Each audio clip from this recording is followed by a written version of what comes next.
Bom dia, amados. Que a graça e a paz do Senhor estejam sobre todos nós, nesse dia tão bonito, tão belo, porque se vocês soubessem como estão as barragens de Curitiba e o decreto do governador de emergência hídrica, temos que agradecer muito pela chuva. Precisamos muito que chova no Paraná. E tem chovido, graças a Deus, isso vai nos evitar, não é que falte água aí nos bairros e na cidade. Então, graças a Deus pela chuva que tem dado, que tem abençoado aí a cidade de Curitiba e o estado do Paraná. Amados, hoje eu queria compartilhar com os irmãos um texto muito conhecido. Todo mundo conhece, mas que ultimamente eu tenho visto tanta barbaridade se falada desse texto nas redes sociais, que a gente precisa, às vezes, dar uma parada e repensá-lo e ver exatamente o que está sendo dito. Porque quando pessoas começam a falar muito é porque estão atravessando e se intitulam sabedores e, no fim, estão desvirtuando a palavra de Deus. Mas o que eu quero compartilhar, não é o Salmo 23, que sem dúvida nenhuma é o texto lido, cantado, falado por milhões de pessoas nesse mundo, e durante a história, já não sei quantos, talvez seja o texto mais lindo e conhecido da palavra de Deus. O texto é conhecido nos irmãos, a nossa versão diz assim: O Senhor é o meu pastor e nada me faltará. Ele me faz repousar em vasos verdejantes, leva-me para junto das águas de descanso. Refrigera a minha alma, guia-me pelas veredas da justiça, por amor do seu nome. Ainda que eu ande pelo vale da sombra da morte, não temerei mal nenhum, porque tu estás comigo. O teu bordão e o teu cajado me consolam. Preparas-me uma mesa na presença dos meus adversários, unge-me a cabeça com óleo, o meu cálice transborda. Bondade e misericórdia certamente me seguirão todos os dias da minha vida, e habitarei na casa do Senhor para todo o sempre. Eu peço que os irmãos permaneçam com as suas Bíblias abertas nesse salmo. Senhor, nós compartilhamos agora, Senhor Deus, a Tua palavra, Senhor Deus, as palavras benditas que Tu deixaste, Senhor Deus, para nós, e que vem atravessando os séculos, ó Pai amado, e ela permanece viva e eficaz em nossas vidas. Muito obrigado por isso. Nos ajuda agora, Senhor Deus, na interpretação do texto, que possamos sair abençoados com esta palavra, e é em nome de Jesus é que eu oro. Amém. Muito bem. Nos Salmos, eu não gosto dos negritos. Tudo que está em negrito nas nossas Bíblias não fazem parte do texto bíblico. Foram acrescentados posteriormente para ajudar. É uma muleta aqui que eles põem, e às vezes não é bem o que está dizendo o texto. Mas aqui, quando ele fala Salmo de Davi, faz parte do texto hebraico. O texto hebraico começa assim: Mishmor le Davi. O versículo 1 diz assim. Então, é o cântico de Davi. Mishmor, cântico. É a poesia mais conhecida da literatura mundial. Ele é lido quase que diariamente pelos judeus. Ele é recitado na beira dos leitos hospitalares.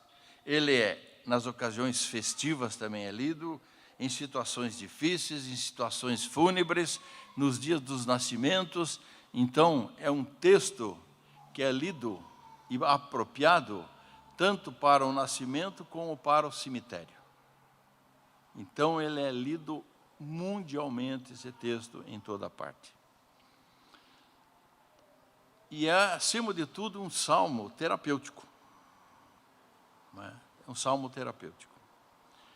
Nós não temos muita clareza do contexto histórico, não é? Em que Deus inspirou Davi a fazer esse salmo. Nós não temos essa certeza.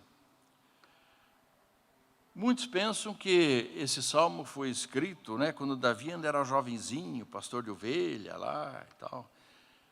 Mas nós sabemos que os maiores hinos, os maiores salmos, as maiores poesias e mesmo os nossos hinos sempre foram escritos em momentos de angústia e não de alegria, em momentos de tribulação.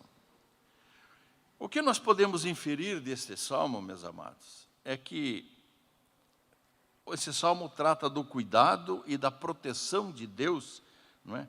E que isso é um hino de confiança e devoção a um Deus supremo. Isso aí não podemos dizer. Segundo a tradição rabínica do Midrash, esse salmo foi escrito quando Absalão havia usurpado o trono de Davi, e Davi se encontrava refugiado, tá certo? E estava se preparando para combater Absalão e retomar o seu trono. Então, nesse momento histórico que ele teria escrito este salmo. Num momento de tristeza, de angústia, porque ele sabia que teria que lutar contra o próprio filho. Então, é nesse momento em que ele teria escrito. Isso segundo a tradição do Midrash. Tá certo? Eu pesquisei vários rabinos e todos eles afirmam esse contexto. Então, sendo esse verdadeiro ou não, vamos partir desse princípio que seria esse o momento. Até porque, quando ele escreve esse salmo, Davi já tinha aprendido muito. Ele demonstra para escrever esse salmo que ele tinha aprendido demais a confiar no livramento de Deus. Ele provavelmente já tinha tido muita experiência de vida, através de lutas, de desertos da sua vida, momentos de vitória também, não é? Então, aquele era um homem já, para escrever esse salmo, teria que ser um homem experimentado com Deus, e experimentado por Deus.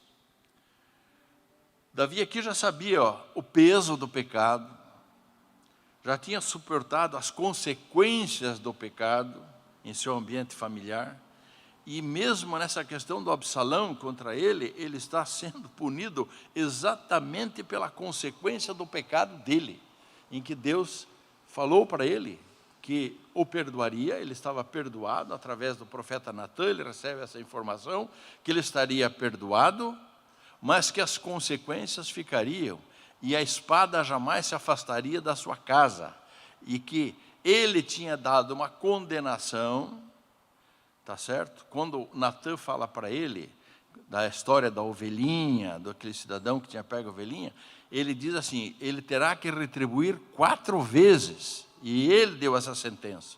E Deus é a mesma sentença que aplica sobre a vida de Davi, que ele teria que retribuir a vida de Urias 4 vezes. E nós vamos ver nos textos e na história de Davi, que ele perde 4 filhos. Então Deus cobrou 4 vezes o que ele tinha feito, por causa da sentença que ele mesmo tinha pronunciado. Então, estou fazendo esse contexto para os irmãos, vocês verem como a história bíblica ela se fecha de tal maneira que qualquer detalhe bíblico é importante para nós, que nos ajuda a compreender essas situações. Mas Davi, ao mesmo tempo aqui, já sabia o que era ser protegido por Deus, amparado pelo Senhor, provado, disciplinado, cuidado e sustentado por Deus. Então esse salmo, e é interessante que esse salmo, providencialmente, Deus inspirou quem montou essa coleção de salmos. Nós sabemos que temos 5 livros de salmos. Isso foi inspirado, e o salmo foi colocado de tal maneira que ele está numa posição central da Bíblia. Por quê? Ele está inserido providencialmente numa trilogia magnífica, que nos apresenta a figura mais importante da história humana, a promessa mais importante para o ser humano, para a minha vida, para a tua vida, para a nossa vida, que é a vinda do Messias prometido. O Messias prometido. Que para nós sabemos que nosso Messias prometido é Jesus, o nosso Senhor Cristo. O salmo, ele está inserido entre o Salmo 22 e o 24. E o Salmo 22 mostra o quê? O sofrimento e a morte do Messias. Já o Salmo 24 mostra o quê? A ascensão tá certo? E a vinda do Messias como o Rei da Glória, ó portais eternos, quem entrará é o Rei da Glória, não é isso que fala o Salmo 24? E no meio está o Salmo 23, que mostra o Messias como o nosso Senhor e o nosso pastor perfeito. Então, é uma trilogia que nós temos que ser lidos, esses 3 salmos, sempre nessa trilogia. E aqui que ele está inserido. E é muito interessante esse salmo, nós temos que entender o que ele realmente está nos dizendo nesse salmo. E ele começa assim: Mishmor le Davi, o Senhor é o meu pastor e nada me faltará. Em hebraico, é interessante que aqui está como Senhor. Por que está como Senhor? Está como Senhor porque os judeus não podem pronunciar o nome de Deus. E o nome de Deus é impronunciável. Tá certo? E aqui, no hebraico, ele está no original, está o tetragrama do nome de Deus, que é impronunciável. Então, onde existe o tetragrama no nome de Deus impronunciável, o judeu obrigatoriamente fala Adonai, ou Shem, que é o nome. Adonai é Senhor, Shem o nome. Então, por isso que é Adonai, certo? Então, nós podemos traduzir aqui melhor, talvez, Yahvé, tá certo? E aqui é o nome de Yahvé, é o nome do Senhor, é o nome que ele se pronunciou e demonstrou lá para Moisés no Sinai. Este é o meu nome, o eu sou, não é? O eu sou. Então, traduzido aqui por Adonai, o nome, o eterno, sei lá o que nós temos que chamar, não é? Aqui para nós, nossa Bíblia está como o Senhor, porque transliteraram de Adonai, tá certo? Para Senhor, que Adonai quer dizer Senhor, tá certo? Então aqui colocaram como Senhor, mas o que está escrito originalmente é Yahvé, o tetragrama do nome de Deus. E Yahvé significa o quê? Significa que é o Deus Todo-Poderoso, é o Deus eu sou, aquele Deus infinito, ilimitado, onisciente, onipresente, onipotente, transcendente. E veja a importância disso, esse Deus maravilhoso, transcendente, que criou os céus, o universo, e tem tudo nas suas mãos, esse Deus é o meu pastor. É isso que ele está dizendo. Essa é a importância de ter começado com esse tetragrama, não é? É esse Deus. Então ele está afirmando isso. Esse é o meu Deus, meu pastor e meu pastor pessoal. Quando ele fala meu, é porque é o meu pastor pessoal. E depois ele diz assim, e nada me faltará. E é importante falar esse pastor, porque a palavra aqui do hebraico é roi. Roi, pastor. Roi, pastor meu. E eu tenho visto alguns absurdos, alguém falando aí, tem aí alguém metido hebraico, não, é porque vem do verbo, vem da sílaba, da palavra rosh, que é a cabeça, então, ou amizade, então ele é meu amigo, meu pastor é meu amigo. Está cheio pela internet, esqueçam isso, tem nada a ver uma coisa com outra. Aqui é roi, ro é pastor, ri é o pronome oblíquo de mim, o pastor de mim, o meu pastor. Essa é a tradução hebraica correta. Então o que ele é? O Senhor, esse Yahvé, é o meu pastor pessoal. É isso que está dizendo aqui, né? E aqui que entra uma questão importante, nada me faltará. E aí vem todas as doutrinas da prosperidade, etc. Não vai me faltar nada, eu vou ter carro, tudo que eu pedir Deus vai me dar, porque nada me vai, Ele vai me abastecer, Ele vai me dar, Ele vai me dar, Ele vai. Não vai, porque não é essa a tradução correta.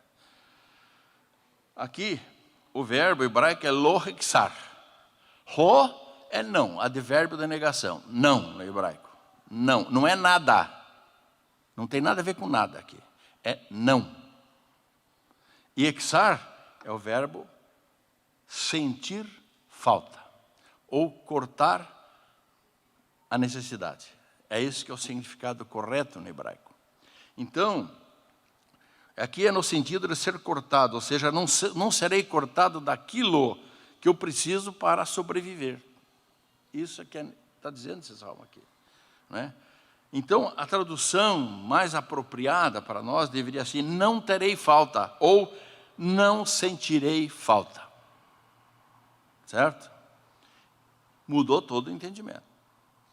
De nada sentirei falta. Por quê? Ora, se Deus eterno é o meu pastor e me supre de tudo, eu não vou sentir falta de nada. Por quê? Porque Ele preenche todas as minhas necessidades. Ele me preenche.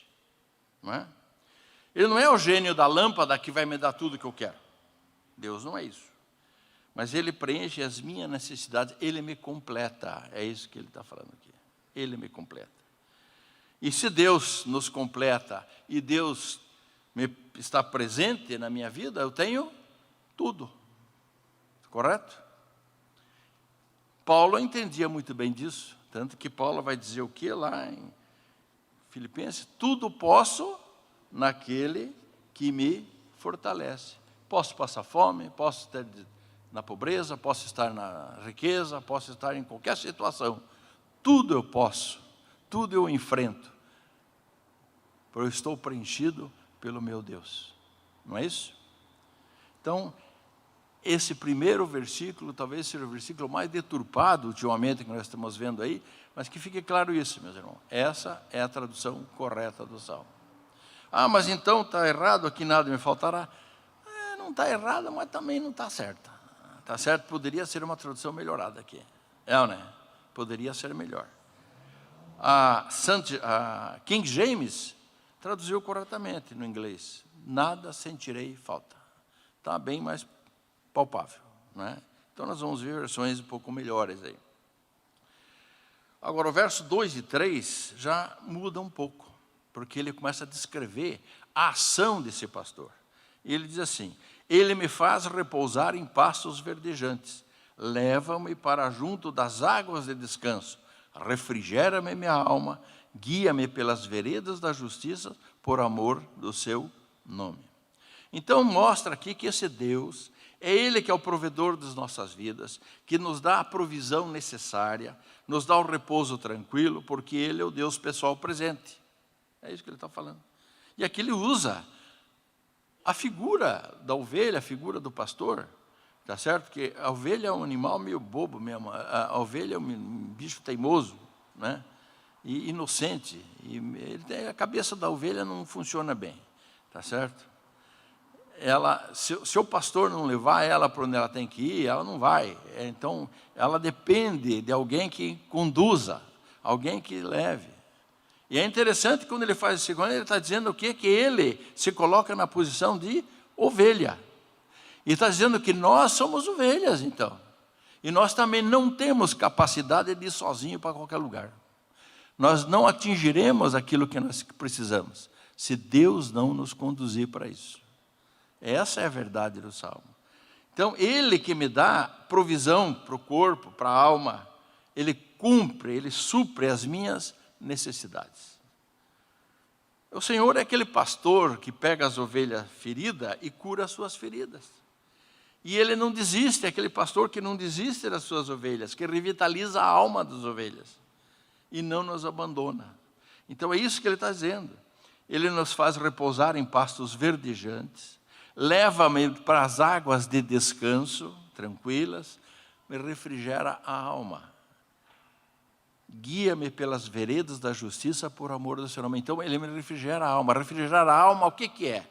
É ligar o ar-condicionado na nossa vida, no momento de aflição, naquele momento de angústia, de tribulação. Você vai ter, como é bom, né? Você com calor, entra aquele frescor. Esse é o nosso Deus. E é por isso que o cristão, ao deitar, dorme em paz. Tá certo? E nós podemos, então, antes de dormir, dizer: Senhor, cuida do meu espírito. Tá certo? Cuida do meu espírito, me leva junto de Ti. E deita e dorme. Não fica com insônia, não fica preocupado com o dia seguinte, sobre o que vai acontecer. Nem sabe se vai estar vivo no dia seguinte. Descanse. Descanse nas mãos de Deus. É isso que ele está dizendo. Eu descanso nas mãos de Deus. Não é? E nós não temos capacidade de, por nossa condição, de andar no reto caminho de Deus. Por nossa conta, nós vamos errar sempre. Tá certo? Deus é que nos dá a lucidez para as decisões que nós temos que tomar na vida. Vejam bem o que estou dizendo aqui. Deus é que nos dá a lucidez para as decisões da nossa vida. E Ele faz isso não porque nós merecemos. Nós não somos merecedores. Mas Ele faz pelo amor do nome dEle. Por Ele que Ele faz isso. Por amor do seu nome. Isso que Ele está dizendo ali. Vejam bem no verso 2, né? No verso 3. Né? Por amor do seu nome. Do nome dEle, de Deus. Ele faz por Ele.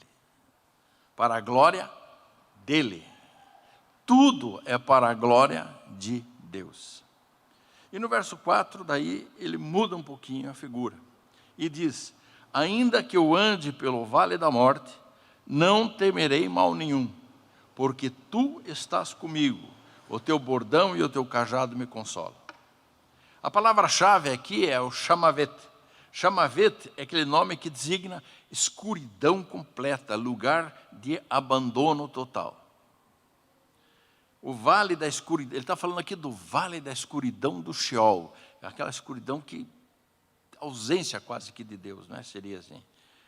E retrata uma situação real de perigo que ele está atravessando, de abandono, de dificuldade, de desespero aqui.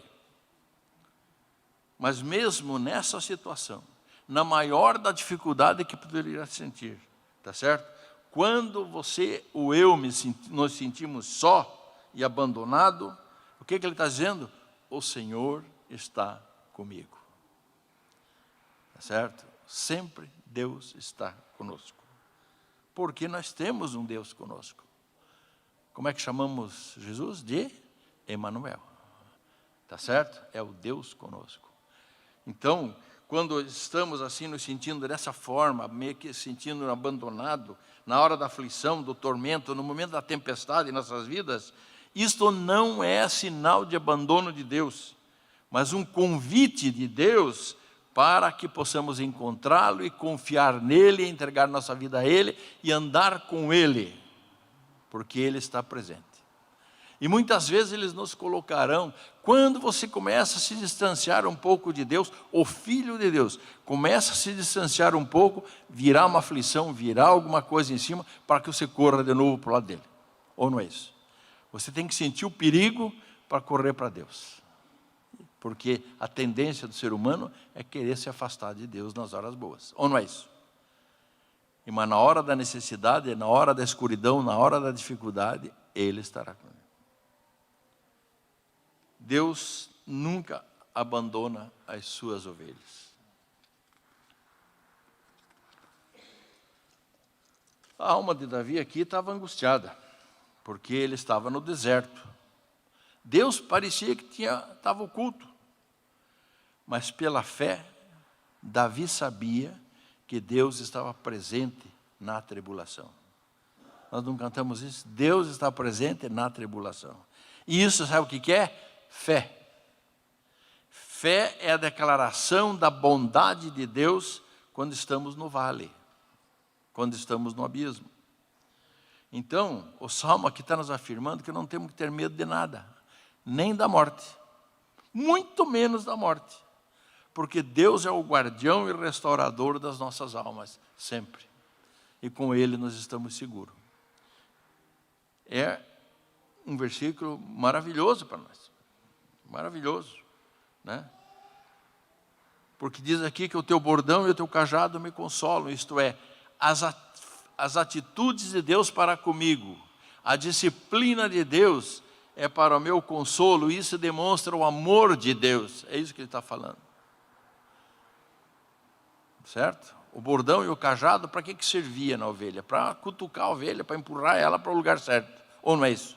Para puxar a ovelha, não é? Aqui é nesse sentido. A disciplina de Deus é me dar a certeza pela fé de que eu sou filho dele. Nós, filhos de Deus, o salvo em Jesus Cristo, o eleito de Deus, ele será disciplinado por Deus cada vez que se afastar. Por que ele é disciplinado? Primeiro, para corrigir o caminho. E segundo, porque Deus está demonstrando o amor na disciplina. Está certo? Então, a disciplina de Deus. O importante, meus amados, é ver uma coisa. Se você está levando uma vida muito folgada, está tudo bem com você, você está no erro, está errado, está pecando, e não acontece nada, Deus não toma nada contra você, repense a tua salvação. Porque se você for salvo, Deus vai te corrigir obrigatoriamente. E não demora muito. A disciplina de Deus é imediata. Ela não demora. Tá certo? Então, às vezes, a gente erra mesmo. E a gente pisa feio mesmo. Então, às vezes, quando a gente pisa feio, a gente tem que olhar para... Senhor, a mão, alivia um pouco a mão, por favor. Que eu já sei que vem a disciplina. Tá certo? A disciplina virá. E nós temos que ter esse cuidado. Mas aquele que é disciplinado, oh, que bênção! Porque é filho de Deus. E Deus disciplina seu filho. Disciplina quem ele ama. Para quem ele não ama, ele não vai disciplinar. Não tem nada a ver. Ele disciplina o filho, aquele que ele ama. E nós somos filhos adotivos em Jesus Cristo. Não somos? Então é isso que ele está falando aqui. No verso 5. Preparas-me uma mesa na presença dos meus adversários. Unge-me a cabeça com óleo, o meu cálice transborda. Aqui nós temos uma expressão hebraica bastante interessante. Duas expressões. Tarok e Yansekaf. Isso nos informa o quê? Yansekaf é aquela preparação do exército para a batalha. É isso que ele está tratando aqui. Então Deus está organizando, preparando a provisão para a batalha que se aproxima, em plena vista dos próprios inimigos. É isso que ele está dizendo. Então, Deus está dizendo assim, você não tem força para alcançar a vitória, tá certo? Mas Deus organiza, tá certo? E dá as condições para que nós possamos ter esta vitória. É isso que, porque Davi estava nessa situação, ele estava se preparando para uma batalha. Tá certo? Então Deus diz aqui, Deus, muitas vezes imagina que você está sentado numa mesa, vai comer com Deus. Não tem nada a ver isso aqui, essa interpretação. A interpretação aqui é outra. É no sentido de preparar. Deus está nos preparando, tá certo? Porque Deus está dizendo o seguinte, a mesa está organizada e em Deus nós somos mais do que vencedores. É isso que ele está dizendo. Por quê? Porque para nós crentes, a vitória já foi alcançada na cruz do Calvário. Não é? E ungir com óleo, aqui que ele está falando, é um sinal de honra. Deus honra o seu eleito. Por quê? Porque nós somos preciosos aos seus olhos. Por isso que ele nos honra com óleo. Meu amado, você é precioso para Deus. Meu amado, minha amada, vocês são preciosos para Deus. Porque somos propriedades exclusivas de Deus. Não é isso que Pedro fala? Que nós somos propriedade exclusiva de Deus. E ele termina esse cântico, esse hino, dizendo assim, bondade e misericórdia certamente me seguirão todos os dias da minha vida, e habitarei na casa do Senhor para todo o sempre. Que afirmação gloriosa! Deus derrama em nossas vidas bondade e misericórdia. E todos os dias. Todos os dias. Bondade, o que é bondade? Bondade é aquela graça que nós não merecíamos. E misericórdia é o perdão do castigo que nós merecíamos. Então misericórdia é o perdão do castigo que nós merecemos. Bondade é isso. Então, bondade é Deus dando para nós o que nós não merecíamos. Você não merece, mas vou te dar. E misericórdia é Deus não dar aquilo que nós merecíamos. Certo? Então, isso provém de um Deus que nunca nos abandona. Ele derrama bondade e misericórdia todos os dias, diz aqui o texto. Deus não falha. Então essa é a graça de Deus em nossas vidas. Eu e você fomos alcançados pela misericórdia de Deus.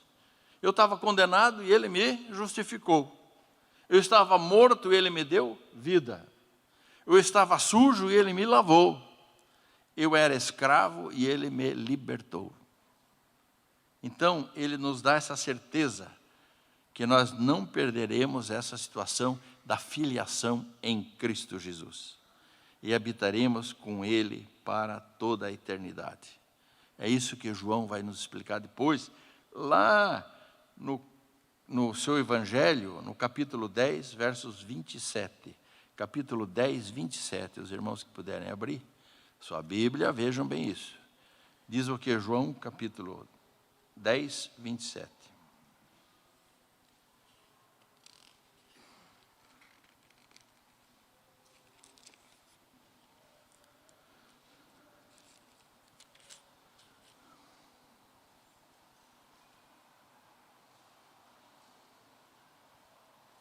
Abri errado aqui, nesse. Está no quadro lá. As minhas ovelhas, vejam bem, ouvem a minha voz e eu as conheço e elas me seguem. Continua, meu irmão, até o 30. Eu lhes dou a vida eterna, jamais perecerão e ninguém as arrebatará da minha mão. Aquilo que meu Pai me deu é maior do que tudo. E da mão do Pai, ninguém pode arrebatar. Você está na mão de Jesus? Está seguro. Você não perde salvação. Impossível você perder a salvação. Por quê? Você está na mão de Cristo. E da mão dele, ninguém pode tirar. Correto? Isso é a perseverança dos santos. Isso é a certeza dele. Então, amados, este é o Salmo do bom pastor. Espero que tenha ficado entendido e tenha dirimido suas dúvidas nisso. Não é? Esse é o Salmo do bom pastor. João, também no capítulo 10, verso 11, diz assim: eu sou o bom pastor dá a vida pelas ovelhas. Então esse é o Salmo do bom pastor. Também este é o Salmo do grande pastor, que está lá em Hebreus 13, 20, que diz assim: ora, o Deus da paz, que tornou a trazer dentre os mortos a Jesus, nosso Senhor, o grande pastor das ovelhas, pelo sangue da eterna aliança. E também é o supremo pastor, porque lá em 1 Pedro 5,4 diz assim: ora, logo que o supremo pastor se manifestar, recebereis a imarcessível coroa da glória. Esse é o salmo que nós aprendemos aqui. E, meus amados, quero fazer uma pequena ilustração para encerrar. Uma vez teve um concurso de locutores numa rádio e chamaram muitos candidatos e muitos se apresentaram. E todos eles tinham que declamar esse salmo. Era só fazer a leitura do salmo, todo mundo leu e muitos candidatos e tal. Lá deve ter ido lá aqueles famosos e tal, voz impostada, bababê, aquela voz, né, bons de oratória. E por último veio um senhorzinho já de idade e meio rouco, falho, e leu o salmo. Quando ele leu o salmo, a plateia começou a chorar. E a dúvida ficou essa: mas como tantos falaram o salmo aqui de uma maneira grandiosa e belíssima, e agora veio esse senhor aqui rouco, não fala nada, uma voz ruim, meio fanho, e falou, e todo mundo está chorando. Por quê? Porque, meu amado, o importante não é conhecer o salmo do pastor. O importante é conhecer o Senhor do salmo. Amém? Que Deus nos abençoe.